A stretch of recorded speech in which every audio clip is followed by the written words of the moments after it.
Hi, this is Marlene with Miami Ghost Chronicles, and I want to welcome you to another episode of Stories of the Supernatural. Whether you're watching a video or listening to a podcast version, please like and subscribe to us so that you can get notification of when a new show is released. Links to videos or MP3 files can be found at miamighostchronicles.com. You can also find information about my talk show appearances and any new book projects at marlenepardo.com, or go to Amazon and look up my author profile as Marlene Pardo Pellicer. I narrate several podcast series that can be found on major podcast platforms and also listened to via Alexa, Sonos, and other home systems.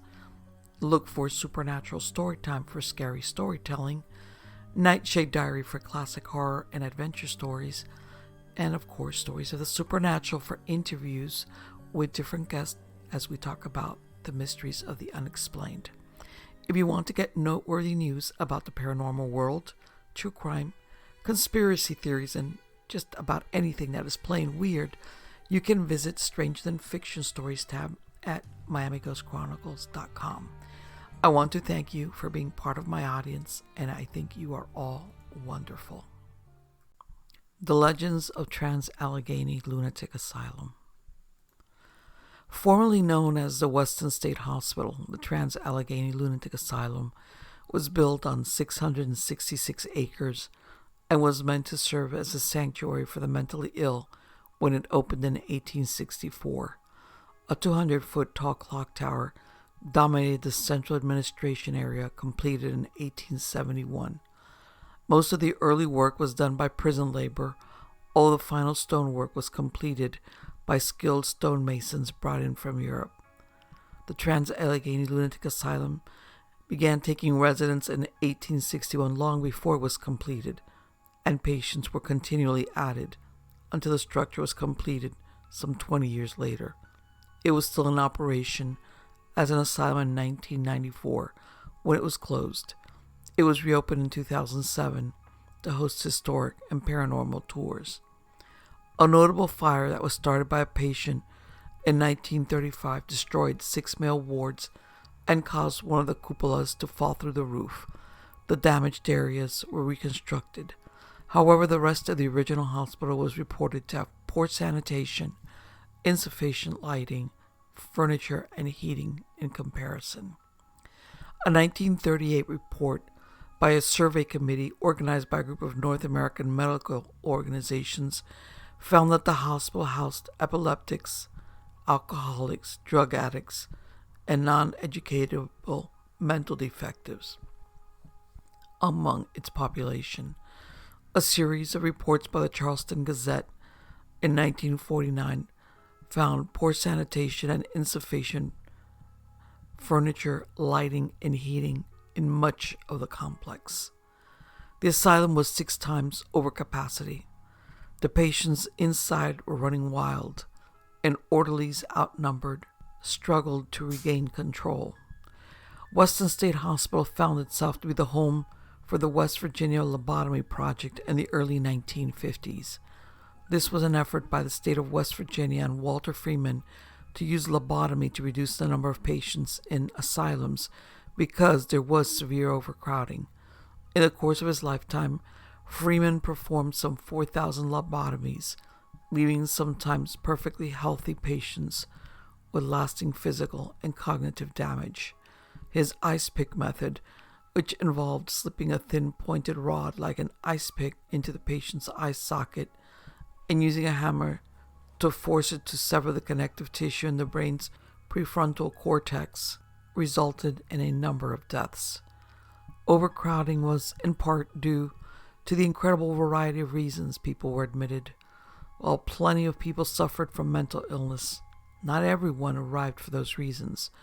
Surprising notes found in patient records. Some were medical, such as asthma, rabies, and tuberculosis.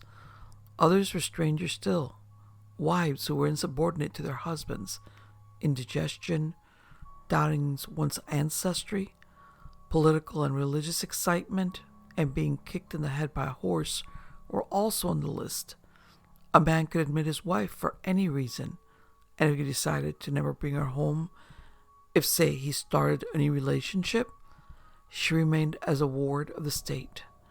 Children often accompanied their mothers, and some children were born within the hospital's walls and were raised there. Other children were dropped off in front of the hospital as orphans. Originally built to house only 250 patients, by the 1950s its population had increased to approximately 2,400 patients in what was described as very poor conditions. Prior to the 18th century, when persons displaying aberrant behavior could be brought to an asylum like Trans-Allegheny, they were thought to be possessed, and treatment of these persons was barbaric, especially if they had no family or friends to take responsibility for them. Many ended up in prison, and even when they had families, they were mostly hidden away without any attempt to cure them or help them assimilate back into society, since insanity was considered incurable. The first floor has a wing that is called the Civil War Wing, which is the oldest part of the hospital and is considered one of the most haunted, as is the fourth floor, even though the entire facility is considered haunted. Many treatments that are now considered barbaric were used, such as electroshock therapy, lobotomies, and ice water baths, among others. Not only did patients die of natural causes, many committed suicide or killed other patients or nurses. Many female workers were raped. In one case, a nurse mysteriously went missing while on duty in the asylum. Her rotting body was found 2 months later at the bottom of a stairwell in an obscure corner of the building. Walking through the empty hallways and rooms where peeling paint and barred windows encouraged the belief that proof of residual haunting, such as footsteps and the sound of gurney wheels, are self-evident. In a room towards the back of one wing, an inmate was murdered by 2 others. When an attempt to hang him failed, the men placed his head under a bed frame and jumped on it until the bed frame touched the floor. Other patients were also murdered by their peers, aggravated by situations where mental illness, overcrowding, and poor care became a lethal combination. Asylum staff were empowered to send patients to isolation if the patients were uncontrollable, and even if they weren't, and some patients were kept in solitary confinement for days or even weeks at a time. Isolation was so detestable that one inmate, in particular a former boxer who suffered from injuries that rendered him emotionless and occasionally violent, attempted to beat down the metal door that closed behind him when he was placed in a solitary cell. He ripped one door off its hinges, which left visible dents in the other door. When the door was open, he handed the door he destroyed to the nurse and calmly returned to his room. While some people eventually left the asylum under their own power, many died there. The staff notified next of kin when a patient passed away, and in many cases, families did not return to identify or take the bodies for burial. Patients who were not claimed by their families were assigned a number, buried in the cemetery, and issued a simple gravestone reflecting only their identification number.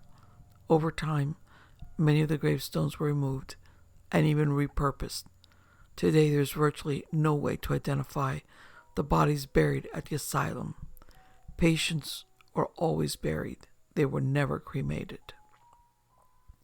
The following are some of the ghosts of Trans-Allegheny Lunatic Asylum.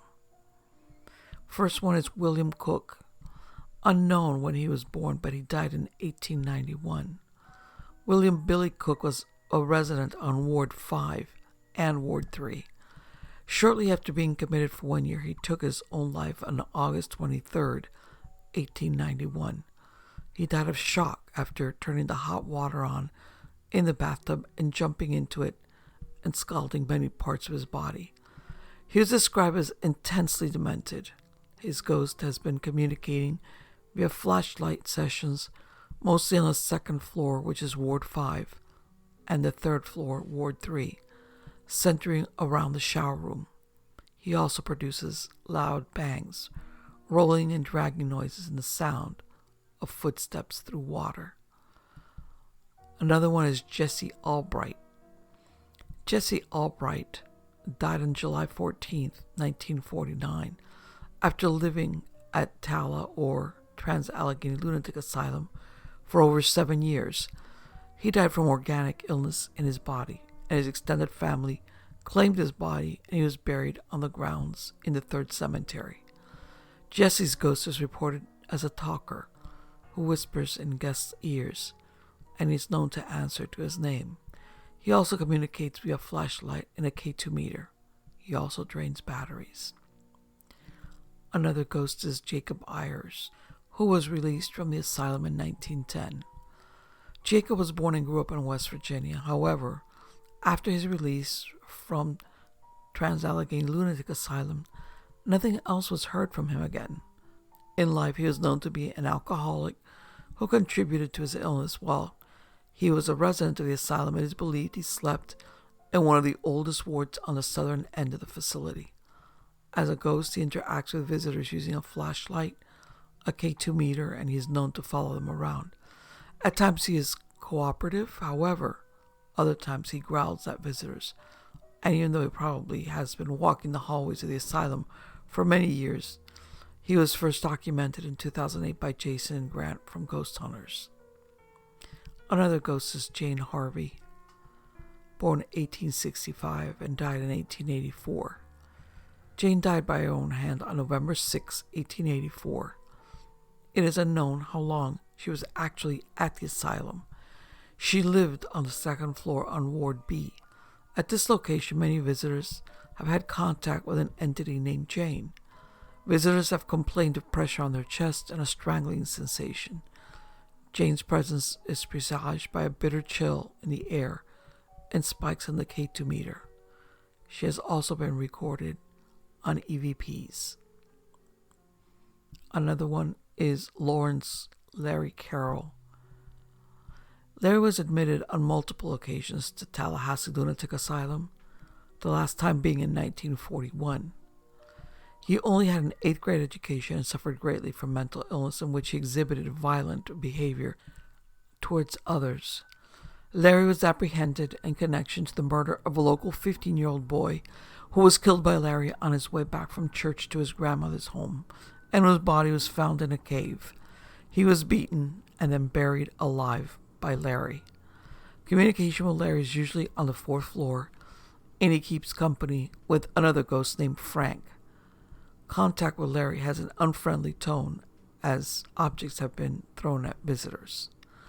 These are just but a few of the ghosts at the asylum. There's probably many more. Some that never give out their name or really understand that they are not among the living anymore. But here are following ghostly and spooky stories having to do with asylums, just like Trans-Allegheny Lunatic Asylum. Story number 1. I was born and raised in Wisconsin. Wisconsin in general is known for our cheese, our cows, and our love of beer, and of course for our excess of mental institutions and serial killers. Ed Gein and Jeffrey Dahmer hail from my home state. In case you've been living under a rock, they are 2 of the most infamous serial killers in America. I don't know if it's the cold climate or what, but we seem to breed quite a bit of crazy up here.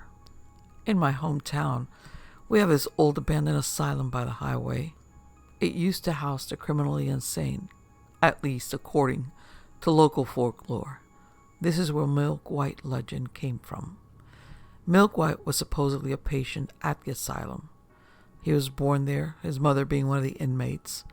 No one knew what to do with him, so he just crawled around the asylum, eating scraps. He had no other kids to play with. He was an albino, and any form of light would horribly burn his skin, so he was never awake when there was daylight. Milk White grew up learning madness from the other inmates, desperate for human companionship. Something about that madness turned him from a human into a demon. The story is that one day he found a way to get in and out of the asylum. He got it into his head that he could go find friends from the city. He peered into the windows of every house to see if anyone was awake. If he found a child awake, he would steal them away. Of course, children are loud, so instead of taking them alive, he would use his huge teeth to crush their necks. He would prop up the corpses of the children in the asylum basement, pretending to have an entire room of friends. He would sing them nursery rhymes in the dead of night. The asylum was shut down a long time ago. Milk White had nowhere to go, so they say he still lives in the abandoned building, going out at night and bringing back the bodies of any kid still awake after dark. This was all regarded as an urban legend, but I remember that story back from when I was a kid. There was an odd little rhyme that we used to sing on the playground. It went, "Hush now, sleep tight, or else beware of Milk White. He doesn't fuss, he doesn't fight. He'll kill you dead with just one bite." Parents would use this tale to scare their children into going to sleep. It worked well, or at least it did for me. I fully believed the myth up until middle school. I remember that's when a new kid moved to town. He was from New York City, so we all thought he had to be way cooler than any of us. His name was Timmy. He had a New York accent and everything. He wore chucks and had a leather jacket. He wore it all year round, even in the middle of winter. He was never quiet about how much he hated the town. My friend Hans and I made an uneasy friendship with him. Hans was 17, but dumb enough to be held back to middle school. He was huge compared to us. We'd been friends for a while. I actually grew up with his brother, Peter. Peter disappeared on a camping trip when we were 7. After that, I started becoming closer with Hans. We'd hang out, play video games, and just do nothing. He wasn't very smart, but he was a good guy. I liked being his friend. I was a pretty typical 12-year-old, scrawny, trying to appear cooler than I was. I wasn't particularly special, but I guess I was a good kid. Timmy was the one with all the confidence. He could talk to girls and get himself out of trouble easily. He also thought he knew everything. It was Timmy's idea to scope out the asylum. I think he was bored of the snow and wanted to do something exciting. That's when I told him about Milk White. "What a crock of shit," he responded. "That's a baby story. You don't really believe that?" I looked at Hans, who shook his head stupidly. Hans was pretty happy to have friends, so he would have done anything for Timmy or me. I was scared, but I shook my head too. Timmy decided we would go to the asylum that night. He joked about Milk White calling a pathetic excuse for a ghost story. Hans and I were horrified that he would mock the creature that haunted our childhoods, but we tried to act calm about it. We snuck out around midnight and met up at the overpass. I was bundled in about 7 layers of wool. Timmy, like always, just wore his leather jacket. He led the way as we trudged through the snow towards the abandoned building. It must have been impressive once, but now it just looked decayed. While we were walking around, Hans grabbed my arm and pointed to the ground. A set of footprints were in the snow. The prints were large, like that of a grown man, but there were toe marks as if the person was barefoot. I debated showing them to Timmy, but I knew he would just laugh at me. I shrugged at Hans. "Come on." We got to the main entrance to the asylum just as fresh falling of snow began to accumulate. Timmy tried to open the door, but it was shut firmly. He kicked at it, but no use. Hans was shivering. "Looks like we can't get in." Timmy laughed at him. "You wuss. We haven't even tried yet." Timmy had a terrible mouth on him. Hans and I were good Midwestern boys. We never swore, but Timmy was very different than us. He moved around to a boarded-up window. It was low enough that he could use his hands to pry under the boards. With a violent jerk, he pulled the plank away. We could see that there was no glass inside. Timmy made a la aha sound and fought the other board loose. "You coming, pansies?" He pulled himself up to the window and slipped inside. Hans and I looked at each other nervously. If we went in, we'd be confronting the very thing we had feared since kindergarten. If we didn't, we'd lose our friendship with Timmy and probably any shred of reputation. I took a deep breath of cold air and hoisted myself through the window. I landed in a pile of broken boards. Apparently, other people had tried to get in as well, because there were planks everywhere. Timmy was rubbing his leg. I think I cut myself. His jeans had a long gash in them. I stood up and dusted myself off. Hans flew through the window with a heavy thump. He shrieked and held up his hand. A nail was embedded into his palm. Timmy went over to him and yanked the thing out. Tears poured down Hans' cheeks. Timmy rolled his eyes. You're a big baby, aren't you? Scared of a ghost and a little blood? He turned his back on us and started walking towards the hall. We had thought I had to bring flashlights, but they weren't much help. The halls were pitch black. We walked along the wall, keeping a hand steady to balance. We heard a squeak from behind us, and I almost jumped out of my skin. Timmy just laughed. Scared of mice now too, queer? The entire time we explored the asylum, I barely breathed. It wasn't just the darkness, it was the unknown. And we found empty wheelchairs and creepy-looking metal cots. Our flashlights scanned the blackness, but nothing moved. Once we had been exploring for an hour or so, and I felt my heartbeat slow. Timmy was obviously right. Milk White was just a baby story to scare kids. It was Hans who found the door to the basement. He pointed at it with his flashlight. Timmy tried the handle, but it was stuck. He tried kicking down the door, but he just hurt his ankle. I stood silently. Timmy shone his light into Hans' face. You big guy, kick the door. I want to see what's down there. Hans started trembling and shook his head no. Timmy pushed him. Come on, you big idiot. Do something useful. For God's sake. Hans looked down, embarrassed. I stepped towards him. Maybe we should go. Timmy sneered. Or maybe you should. We all stopped because of what we heard. It was footsteps. It sounded like they were coming up the stairs from the basement door. I stared open-mouthed at Timmy, who was frozen in place. The footsteps were loud. They sounded like skin slapping on metal. Turn off your lights now, Timmy hissed. We all shut up our flashlights and huddled against the wall. Hans was shaking really bad, and I could smell that he had peed himself. Timmy was swearing under his breath. The footsteps kept going until they were almost right next to us. Then there was a sound of a doorknob creaking. It was completely dark, so we couldn't see a thing. All we could do was listen as the door slid open. That's when we heard the voice.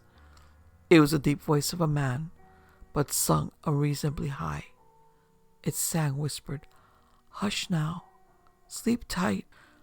Timmy was rocking back and forth. I could feel the fear emanating from him. He had his jaw clenched and his teeth made a horrible crunch. The voice kept singing, Beware, beware of Milk White. I must have trembled because my thumb knocked the on button of my flashlight. In a single second, it illuminated the hallway, and we could see the source of the voice. All of us gasped at once. It stood barely 2 feet away. It might have been a man once, but now had the posture of a scorpion. It was naked, standing with its feet spread apart like an insect. Its head reared back like it could spit venom. The nails on its feet and hands were so overgrown they curled back into its skin. The teeth jutted from its mouth. They hung down as if it were too heavy for it to lift its head properly. Its skin, it wasn't white. Not like the rhyme said it was stained red. It took a step towards us and whispered, Kill you dead with just one bite. And that's when Hans bashed my head in with his flashlight. I woke up on the floor of the asylum. Daylight had only just creeped into the sky. My head was pounding. I struggled to stand, but I must have gotten frostbite in the night. My fingers and toes were completely numb. I looked around and saw Timmy passed out near me. He had a giant bruise on his temple. I tried to wake him, but he wouldn't stir. I don't know how I did it, but I managed to stand up and drag Timmy out of the window. I wasn't strong enough to sling him over my shoulder, so I had to drag him through the snow. He made soft pain noises but didn't wake up. I made it to the tavern by the highway. They weren't open, but I pounded on the door until my knuckles bled, screaming for help. The owner finally came to see what the noise was and let us in. He was visibly shaken by our appearance. He called the police and our parents. Soon I was wrapped in blankets and slowly beginning to feel warm again. Timmy eventually woke up in the hospital with minor memory loss. I told the police my story, and they searched the entire asylum. They didn't find anything. No evidence of any foul play except the blood Timmy had lost. No one knew where Hans was. His parents were devastated. Now they had lost 2 sons. Timmy had no memory of the night's events. At least that's what he said. My parents made me see a psychologist who told me I created the whole thing in my mind. She said Hans must have done something terrible to Timmy and I just blocked it out. After all, Hans was so much older and bigger than us, and then he left town so suddenly. The psych implied it was sexual abuse. She said I made up the image of Milk White because I knew that from my childhood it was easier than facing the truth. I went to bed early before dark every night until I went away for college. I never went back to my hometown. My parents hound me to visit, but I refused to return. They think it's because of what Hans did to me. But I know what I saw. And I know that Hans only hurt me to knock me out. He knew that Milk White can't get you if you're asleep. Story number 2. For a number of years, I was a camp counselor at an overnight camp in the Muskogas. I loved it more than any job I've ever had, despite the non-existent pay, annoying campers, long days and short nights, crappy food, etc. For one, I got to tell as many scary stories as I could sputter out. There was nothing better than hanging around a dying campfire with a bunch of junior high kids who were demanding the scariest, most blood-curdling tales I knew, and I told them all. The babysitter and the eerie clown statue, the driver and the creepy gas attendant, the woman and her licking dog. I saved my best stories for the overnight trips we made in Algonquin Park.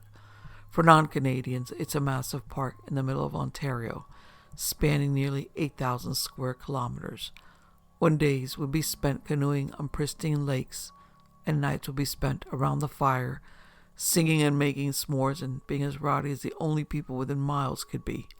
Once the kids had quieted down, I told them stories of a stalker in the woods with a face so horrifying it paralyzed all of its victims in fear, or the group of campers who decided to spend the night across a lake from an abandoned, or was it, insane asylum. On this particular night, I'd finished up the tales, once again insisting that they were entirely true, and sent the campers to their tents. It had been an exhausting day, and none of the 6 kids were in any mood to stay up later. My fellow counselors had also decided to pack it in, leaving just me on a fallen log next to the dying fire. I took a deep breath of the cool, fresh, pine-scented air and looked out at the lake. The partial moon reflected off the glassy water, and on the other side I could see towering cliffs going up several hundred feet. I considered whether we could canoe over, climb up a few dozen feet, and do some cliff jumping. I grinned. The camp director would have my head if we did that, if he found out. Movement at the very top of the cliffs caught my eye. There was a small light bobbing along the peak. At first I thought it was a star, but it was larger and gave off a golden glow. It slowly moved back and forth in a small arc. As I sat up and watched it, another appeared next to it, bobbing along the top of the cliff, then another, and another, and a few more. My stomach dropped into my feet. I grabbed my bag and pulled my digital camera out, then focused it on the little glowing orbs and used the zoom function. I counted them, and then I counted again. Oh shit. In a flash, I was up and running to the tents. Hey guys, wake up! We gotta go! There was movement in the tents. and then I had 7 confused heads looking out at me. My co-counselor wore a mixture of concern and pure anger. I hate to do this, I continued, but the clouds are looking really threatening. There's a big rainstorm coming in. If we get caught in it, it's going to ruin our trip. Seriously? Laura, my co-counselor, asked. We're in the middle of the woods. Where would we go? I pulled a map and a flashlight out of my bag. There's a ranger station a few kilometers south of us. I traced the path with my finger. Thank God, we can make it there in a few hours. The campers groaned. Can't we just go in the morning? No, I shouted, my voice echoing across the lake. I lowered it. Come on, let's get packed up and go. I'll tell you a story along the way. I smiled, though I could feel my lips quivering. It's my best one. That seemed to get them going, and within 10 minutes the tents were packed up, and we'd begun our trek into the deep woods, with small flashlights our only guide. When I was confident we were moving at a steady pace, I allowed myself to relax and began to tell my favorite campfire story. Centuries before the European settlers made their way into the country, it was inhabited by the First Nations people. They had made the trip from across western Canada, following the migration patterns of large animals such as buffalo and bison. Eventually, they reached Ontario, at which point they split off into smaller groups of travelers, each searching for a section of land to call their own. Legend has it that one group, consisting of about 20 men, women, and children, had ventured through this very area in search of a place to call home. Though it wasn't even the end of October, the weather had made a turn for the worse, and as the group journeyed around the lake, a fierce blizzard hit. Within an hour, the group had found themselves in blinding snow and below zero temperatures. The clothes they had on were made for the fall, not this sort of weather, and there weren't any Canada Goose jackets around back then. But they pressed on. They didn't have any other choice. Night was falling as they reached the cliff bluff, which towered over a cold, choppy lake. There was no stopping for this group. They'd die if they didn't make it past the cliffs. But with darkness setting in and the snow falling even harder, visibility was almost non-existent. So one of the elders had an idea. Using a little kerosene they had left, he lit a lantern for each of the travelers and had them carry it in front of them, not so that they could see the cliffs, but so they could see who was in front of them, allowing them to all follow each other across the narrow bluffs. With the strongest of the men leading the way, the group began to cross the cliffs. The freezing wet snow soaked every bone in their body. The harsh wind chilled any exposed skin and threatened to push them right off the rock. Their path was no more than a few feet wide. It would have been slippery to even the best of hiking boots, let alone hand-fashioned moccasins. Slowly, painstakingly slowly, they made their way up the cliffs, praying that whatever lay on the other side could shelter them from the intensifying storm. They were about halfway up, hundreds of feet above the lake, though it was well out of their vision. In fact, all they could see in this blinding storm was the lantern in front of them, acting as a beacon to guide their steps. If the light moved up, they moved up. If it went down, they moved down. Each of the travelers was almost in a trance, caring about nothing but the glowing orb a few feet away. For the leader, though, there was no such luxury. He moved forward blindly, feeling along the cliff with his free arm. The skin was numb, so he could barely feel anything. As the path wound back again, he made a misstep and lost his footing just as a gust of wind blasted his back. He desperately grasped for the hold, but his frozen fingers couldn't get anything. With a terrified scream, he slipped off the cliffs and fell into the icy black lake. The rest of the party didn't see him fall, of course. All they saw was his glowing orb dropping away from the bluff and disappearing in the darkness. There was no time to mourn. They continued on, but the storm was worsening. After another minute, one of the children, his body unable to withstand the cold, dropped away, his lantern glowing until the choppy waters put it out. Another, having seen this, lost his balance and fell. This pattern went on until there were just 5 people left, fumbling along in the darkness, following the light in front. As hard as they tried, the cliffs were unforgiving. The remaining men fell down to 4, then 3 and 2, and then there was just one left, who legend says cursed the earth as his legs slipped and he plunged hundreds of feet down, his lantern the last one to be extinguished. Of the 20 members who tried to overcome the cliffs I finished, not one of them survived. They say that sometimes, when the conditions are right, you can see the orbs along the cliffs, symbols of the lost travelers who will never find their homes. As the story ended, leaving the campers in an eerie silence, I saw lights up ahead. A wave of relief poured over me. We picked up the pace and found the ranger station bursting with activity, with a half-dozen people running around, loading up trucks and shouting into radios. The wind was beginning to really pick up, and I heard thunder in the distance. "Hey, you kids!" A large burly man with a full beard and mustache ran up to us. "Get in the trucks. We don't have much time." Laura and I led the kids to one of the pickup trucks. "What's going on?" I asked the man. "Didn't you hear?" Another gust of wind. "Huge storm systems are heading right for us. Already been tornadoes touched down. We're getting everyone out of here. Let's go!" We all climbed into the truck's bed. I collapsed down, feeling like I'd just been punched in the gut. The ranger climbed into the front, and we took off down a makeshift road. My head was spinning. It wasn't possible. "How?" Laura slid next to me, keeping her voice low. "How did you know we had to go out of there?" I looked over at her. My face felt empty of any blood.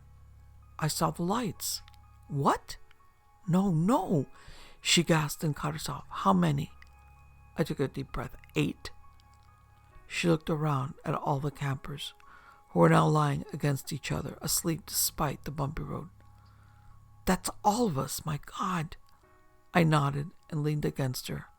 Laura had heard the traveler's story before, and she knew that I'd left out a key bit of information.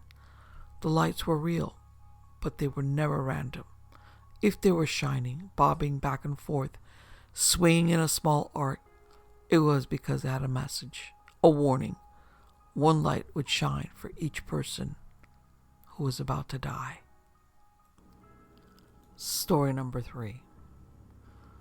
I was taken in last year for suspicion of murdering my wife and her mother. During my court trial, my lawyer pleaded insanity. The alternative was 10, but I didn't really have a say in the matter. The judge granted it, and I was on my way. I arrived on November 17th. I was driven to this asylum and placed in a small isolated room with a small window. That was the only light I received for weeks. I longed for release, wishing to be let free.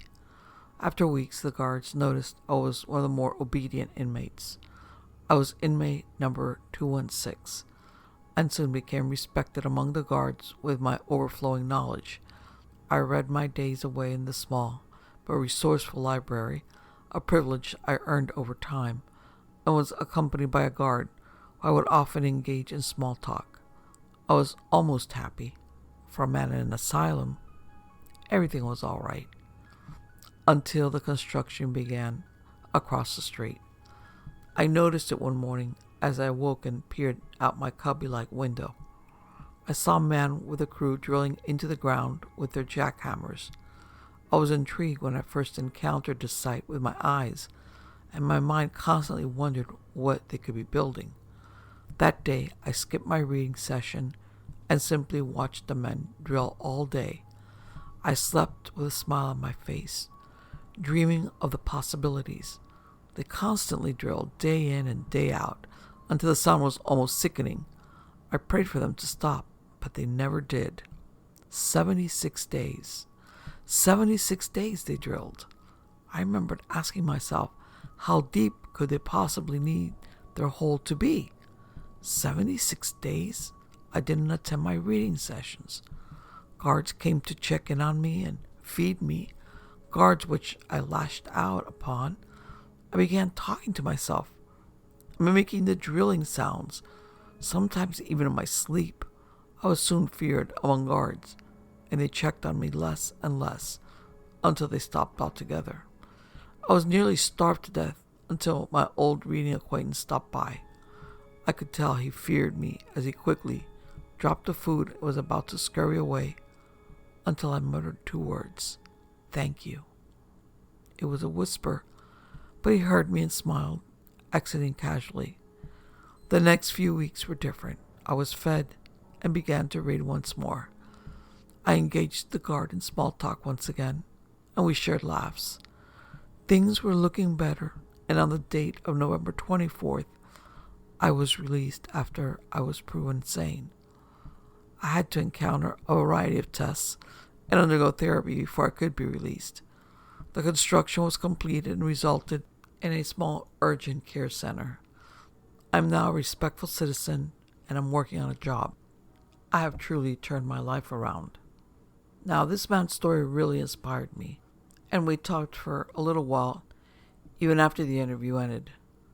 Through our talk, we came across a question that made me uncomfortable and scared. What would you consider your greatest achievement while in the asylum? He answered without a stutter and stared into my eyes.